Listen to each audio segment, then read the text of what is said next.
श्रावण मास महात्म्य कथा अध्याय 9 शुक्रवार जीवंतिका व्रत का वर्णन।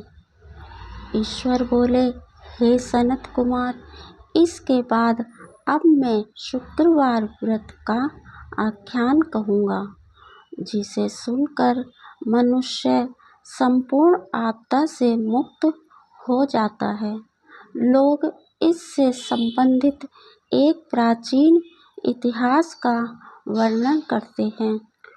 पांड्य वंश में उत्पन्न एक सुशील नामक राजा था। अत्यधिक प्रयत्न करने पर भी उसे पुत्र प्राप्ति नहीं हो सकी। उसकी सर्वगुण संपन्न सुकेशी नामक भार्या थी। जब उसे संतान न हुई तब वह बड़ी चिंता में पड़ गई। तब स्त्री स्वभाव के कारण अति साहसयुक्त मन वाली उसने मासिक धर्म के समय प्रत्येक महीने में वस्त्र के टुकड़ों को अपने उदर पर बांधकर उदर को बड़ा बना लिया और अपनी प्रसूति का अनुकरण करने वाली किसी अन्य गर्भिणी स्त्री को ढूंढने लगी।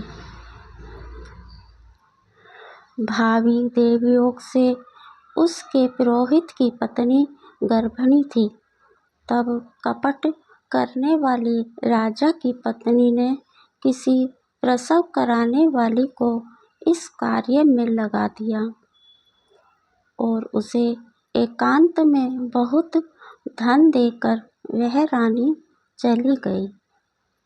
उसके बाद रानी को गर्भिणी जानकर राजा ने उसका पुंसवन और अनवलोभन संस्कार किया। 8वां महीना होने पर सीमंतोन्नयन संस्कार के समय राजा अत्यंत हर्षित हुए। इसके बाद उस पुरोहित पत्नी का प्रसव काल सुनकर वह रानी भी उसी के समान प्रसव संबंधी चेष्टाएं करने लगी। पुरोहित की पत्नी चूंकि पहली बार गर्भवती थी, अतः प्रसूति कार्य के प्रति वह अनभिज्ञ थी और केवल प्रसव कराने वाली दाई के कहने में स्थित थी। तब उस दाई ने पुरोहित पत्नी के साथ छल करते हुए उसके नैनों पर पट्टी बांध दी और प्रसव के समय उसके पैदा हुए पुत्र को किसी के हाथ से रानी के पास पहुंचा दिया। इस बात को कोई भी नहीं जान सका। उसके बाद रानी ने उस पुत्र को लेकर यह घोषित कर दिया कि मुझे पुत्र रत्न की प्राप्ति हुई है। इन सब के बाद दाई ने पुरोहित की पत्नी की आंखों की पट्टी खोल दी।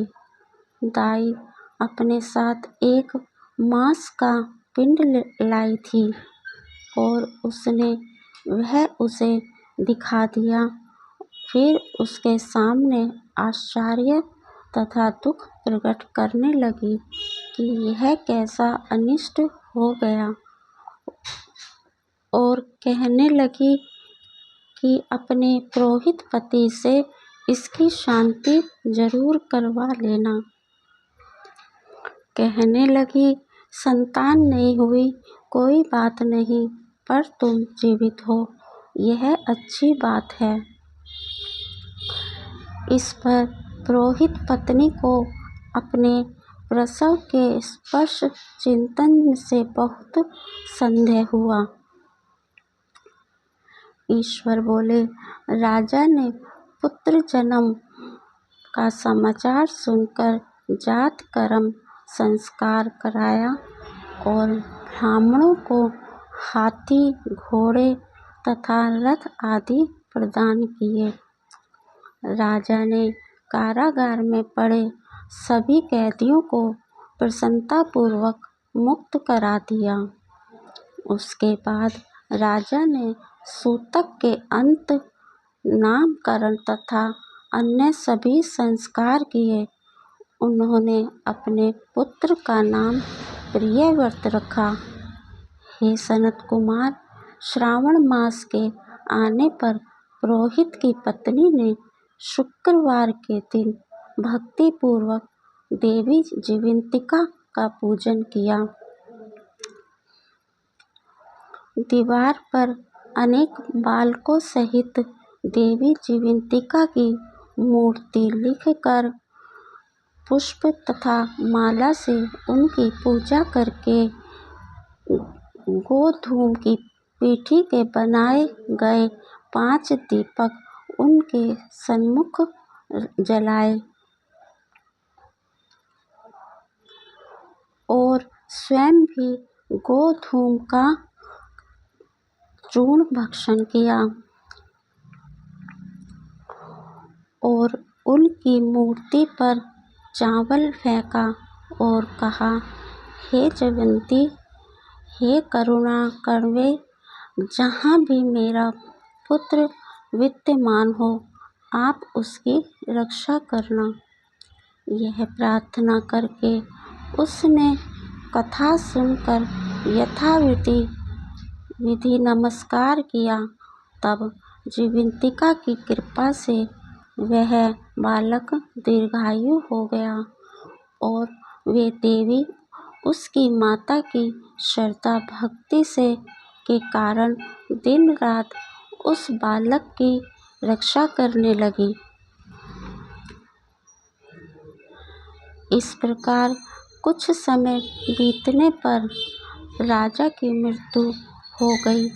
तब पितृभक्त उनके पुत्र ने उनकी पारलौकिक क्रिया संपन्न की। इसके बाद मंत्रियों तथा पुरोहितों ने प्रियव्रत को राज्य पर अभिषिक्त किया। तब कुछ वर्षों तक प्रजा का पालन करके तथा राज्य भोग कर वह पितरों के ऋण से मुक्ति के लिए गयाजी जाने की तैयारी करने लगा। राजा का भार वृद्ध मंत्रियों पर भक्ति पूर्वक सौंप कर और स्वयं के राजा होने का भाव त्याग कर उसने कार्पटिक का भेष धारण कर लिया और गया के लिए प्रस्थान किया। मार्ग में किसी एक नगर में किसी गृहस्थ के घर में उन्होंने निवास किया। उस समय उस गृहस्थ की पत्नी को प्रसव हुआ था। इसके पहले षष्ठी देवी ने उसके 5 पुत्रों को उत्पन्न होने के 5वें दिन मार दिया था। यह राजा भी उस समय 5वें दिन ही वहां गया हुआ था। रात में राजा के सो जाने पर उस बच्चे को ले जाने के लिए षष्ठी देवी आई। जीवंतिका देवी ने उस षष्ठी देवी को यह कहकर रोका कि राजा को लांग कर मत जाओ। तब जीवंतिका के रोकने पर वह षष्ठी जैसे आई थी वैसे ही चली गई। इस प्रकार उस गृह स्वामी ने उस बालक को 5वें दिन जीवित रूप में प्राप्त किया। ये लोग इतने प्रभाव वाले हैं, यह देखकर उस गृहस्थ ने राजा से प्रार्थना की, हे राजन, आपका निवास आज के दिन मेरे ही घर में हो। हे प्रभु, आपकी कृपा से मेरा यह छठा पुत्र जीवित रह गया है। उसके इस प्रकार प्रार्थना करने पर करुणानिधि उस राजा ने कहा कि मुझे तो गया जाना है। तब राजा गया के लिए प्रस्थान कर गए। वहाँ पिंडदान करते समय विष्णुपद वेदी पर कुछ अद्भुत घटना हुई। उस पिंड को ग्रहण करने के लिए 2 हाथ निकल कर आए। तब महान विस्मययुक्त राजा संशय में पड़ गए और पुण्य पिंडदान कराने वाले ब्राह्मण के कहने पर उन्होंने पिंडदान विष्णुपद पर ही रख दिया। इसके बाद उन्होंने किसी ज्ञानी तथा सत्यवादी ब्राह्मण से इस विषय में पूछा। तब उस ब्राह्मण ने उनसे कहा कि ये दोनों हाथ आपके पितर के थे। इसमें संदेह हो तो घर जाकर अपनी माता से पूछ लीजिए, वह बता देंगी। तब राजा चिंतित तथा दुखी हुए और मन में अनेकों बातें सोचने विचारने के बाद वे यात्रा करके पुनः वहाँ गए जहाँ वह बालक जीवित हुआ था। उस समय भी उस स्त्री को पुत्र उत्पन्न हुआ था और वह उसका 5वां दिन था। जब वह जो दूसरा पुत्र हुआ था उसे लेने रात में फिर वही षष्ठी देवी आई। तब जीवंतिका के द्वारा रोके जाने पर षष्ठी देवी ने उनसे कहा, इसका ऐसा क्या कृत्य है अथवा क्या इसकी माता तुम्हारा व्रत करती है जो तुम दिन रात इसकी सेवा करती हो, इसकी रक्षा करती हो। तब षष्ठी का यह वचन सुनकर जीवंती ने धीरे से मुस्कुराकर इसका सारा कारण बताया। उस समय राजा शयन का बहाना बनाकर वास्तविकता जानने के लिए जाग रहा था। अतः उन्होंने जीवंती और षष्ठी दोनों की बातचीत सुन ली। जीवंती ने कहा, हे षष्ठी, श्रावण मास में शुक्रवार को इसकी माता मेरे पूजन में रत रहती है और व्रत के संपूर्ण नियम का पालन करती है। वह सब मैं आपको बताती हूँ। वह हरे रंग का वस्त्र तथा कंचुकी नहीं पहनती, हाथ में उस रंग की चूड़ी भी नहीं धारण करती। वह चावल के धोने के जल को कभी नहीं लांघती। हरे पत्तों के मंडप के नीचे नहीं जाती और हरे वर्ण का होने के कारण करेले का शाक भी वह नहीं खाती है। यह सब वह मेरी प्रसन्नता के लिए करती है, अतः मैं उसके पुत्र को किसी को मारने नहीं दूंगी। यह सब सुनकर राजा प्रियव्रत अपने नगर को चले गए। उनके देश के सभी नागरिक स्वागत के लिए आए। तब राजा ने अपनी माता से पूछा, हे माता, क्या तुम जीवंतिका देवी का व्रत करती हो? इस पर उसने कहा कि मैं तो इस व्रत को जानती भी नहीं हूँ। उसके बाद राजा ने गया यात्रा का समुचित फल प्राप्त करने के लिए ब्राह्मणों तथा सुवासिनी स्त्रियों को भोजन कराने की इच्छा से उन्हें निमंत्रित किया और व्रत की परीक्षा लेने के लिए सुवासिनियों को वस्त्र, कचुकी तथा कंगन भेजकर कहलाया कि आप सभी को भोजन के लिए राजभवन में आना है।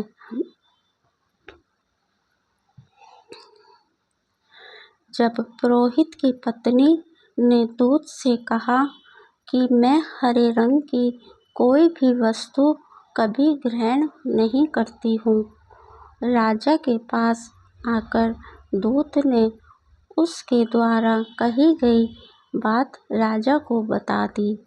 तब राजा ने उसके लिए सभी रक्त वर्ण के शुभ परिधान भेजे। वह सब धारण करके वह पुरोहित पत्नी भी राजभवन में आई। राजभवन के पूर्वी द्वार पर चावलों के धोने का जल पड़ा देखकर और वहाँ हरे रंग का मंडप देखकर वह दूसरे द्वार से जाने लगी। तब राजा ने पुरोहित की पत्नी को प्रणाम करके इस नियम का संपूर्ण कारण पूछा। इस पर उसने इसका कारण शुक्रवार का व्रत बताया। उस प्रियव्रत को देखकर उसके दोनों स्तनों से बहुत दूध निकलने लगा। दोनों वक्ष स्थलों ने उस राजा को दूध की धाराओं से पूर्ण रूप से सिंचित कर दिया। तब गया में विष्णुपदी पर निकले दोनों हाथों जीवंतिका तथा षष्ठी दोनों देवियों के वार्तालाप तथा पुरोहित पत्नी के स्तनों से दूध निकलने के द्वारा राजा को विश्वास हो गया कि मैं इसी का पुत्र हूँ। उसके बाद पालन पोषण करने वाली माता के पास जाकर विनम्रता पूर्वक उन्होंने कहा, हे माता, डरो मत, मेरे जन्म का वृत्तांत सत्य सत्य बता दो। यह सुनकर सुंदर केशों वाली रानी ने सब कुछ सच सच बता दिया।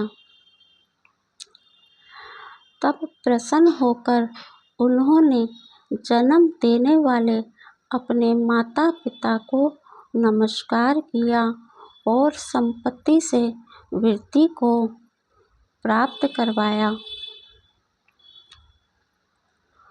वे दोनों भी परम आनंदित हुए।